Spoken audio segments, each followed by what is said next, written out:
Press మీట్కి విచ్చేసిన పెద్దలకి, parliament incharge Revuru Prakash Reddy గారికి, అలాగే ఇతర ఎమ్మెల్యేలు కడియం శ్రీహరి గారికి, నాగరాజు గారికి, తర్వాత నాయని రాజేందర్ రెడ్డి గారికి, మన వరంగల్ జిల్లా ప్రెసిడెంట్ ఎర్రబెల్లి స్వర్ణ ఆంటీ గారికి, అట్లాగే ఇతర మార్నేని రవీంద్రన్న గారికి, ఇతర పెద్దలకి, వేదిక ఎదురున్న ఉన్న ప్రింట్ అండ్ ఎలక్ట్రానిక్ మీడియా సోదరులందరికీ కూడా శుభోదయం. మనస్ఫూర్తిగా నా నమస్కారాలు తెలియజేసుకుంటున్నాను.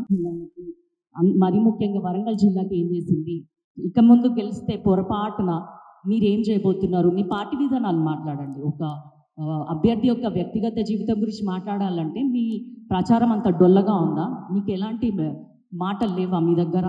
మీ ముందు పెరిగిన దాన్ని, నేను ఇక్కడే వరంగల్లో పుట్టిన దాన్ని, చదువుకున్న వరంగల్లోనే, ఉద్యోగం కూడా ఆయన కళ్ళ ముందే వర్ధనపేటలోనే పనిచేసిన 5-6 ఏళ్ళు. మరి అప్పుడు లేని ఇబ్బంది ఇప్పుడు ఎందుకు వస్తుంది? గుంటూరు వాసినట్టు అంటే నేను గుంటూరులో ఉండడం ఆయన ఎప్పుడు చూశారు? ఆయన ఎంత వరంగల్ బిడ్డనో నేనంత వరంగల్ బిడ్డని. ప్లస్ నేను రాణి రుద్రమ్మ వారసురాల్ని, సమ్మక్క సారక్క ఆశయాలతోటి ముందుకెళ్తున్న దాన్ని, ఇక్కడున్న ఎమ్మెల్యేల సహకారంతో, ప్రజల ఆశీర్వాదంతో మన వరంగల్ వాసిగా ఢిల్లీలో వెళ్ళి మాట్లాడాలన్న ఉద్దేశంతో నేను రాజకీయాల్లోకి వచ్చిన దాన్ని. కొత్తగా రాజకీయాల్లోకి వచ్చిన మీరు గత 10 ఏళ్ల నుంచి రాజకీయాల్లో ఉన్నవాళ్ళు మీ ప్రచారం ఇంత డొల్లగా ఉంటుందని నేను ఎప్పుడు భావించలేదు. మీరు మాట్లాడడానికి ఇంకా ఏం లేనప్పుడు మీకు ఉన్న మిడిమిడి జ్ఞానం, కాన్స్టిట్యూషన్ తెలీదు, రాజ్యాంగం తెలీదు, రిజర్వేషన్స్ మీద అవగాహన లేదు. ఏదైతే మనువాదాన్ని ప్రోత్సహిస్తూ ముందుకెళ్తున్న బీజేపీ పార్టీ నుంచి వచ్చిన మీ అధినాయకుడు మోడీ ఏం మాట్లాడితే ఇక్కడున్న మీ నాయకులు కూడా అదే మాట్లాడతారు. అందుకే మీరు ఆ విధంగా మాట్లాడుతున్నారు. కులము మతము ఎన్ని రోజులు వీటిని అడ్డు పెట్టుకొని మాట్లాడతారు? ముందు జనాలకి రామ మందిరం గురించి మాట్లాడిళ్ళు, తర్వాత అక్షింతలు పంచిళ్ళు, మంచిదే. కానీ అభివృద్ధి ఏంది? అభివృద్ధి ఏం జరుగుతుంది? మీరు ఏం చేస్తున్నారు? ఒక అమ్మాయి, మహిళలకి అసలు రాజకీయాలు చాలా కొత్త, మహిళలు చాలా తక్కువ మంది వస్తున్నారు. ఇంత విధంగా ఆడబిడ్డని, మీ కళ్ళ ముందు పెరిగిన బిడ్డని నేను మా డాడీ చిన్నగా 94లో ఎమ్మెల్యే అయినప్పుడు 7th క్లాస్లో ఉన్న ఆయన ఉన్నాడు. ఆ ఫోటోలు కూడా ఉన్నాయి మా దగ్గర. అట్లాంటి మీ కళ్ళ ముందు పెరిగిన బిడ్డ నేను. వరంగల్ వాసిని కాకుండా గుంటూరు వాసిని ఎట్లయినా. ఇంకొకటి, నేను ముస్లింని పెళ్లి చేసుకున్నంత మాత్రాన నా కులం మారుతుంది, మతం మారుతుంది? నేను స్పెషల్ మ్యారేజ్ యాక్ట్ ప్రకారం పెళ్లి చేసుకున్నాను.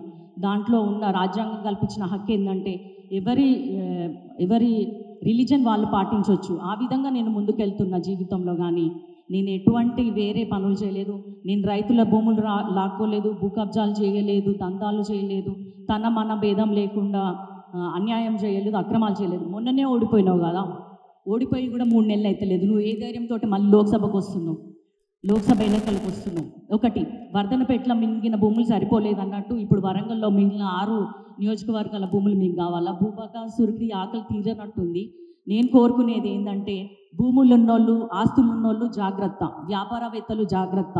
మీ ఆస్తులు కాజేయడానికి ఒక దొంగ మీ ముందుకు వస్తున్నాడు. కాబట్టి మీ ఆడబిడ్డగా నన్ను ఆశీర్వదించండి. మీ అందరికీ తెలుసు, ఏదో ఒక విధంగా 35 ఏళ్ళ నుంచి కడియం శ్రీహరి ఏదో విధంగా ప్రతి ఒక్కరికి తెలిసిన వ్యక్తే. ఆయన ఎవరి దగ్గర ఒక పైసా తీసుకున్నది లేదు.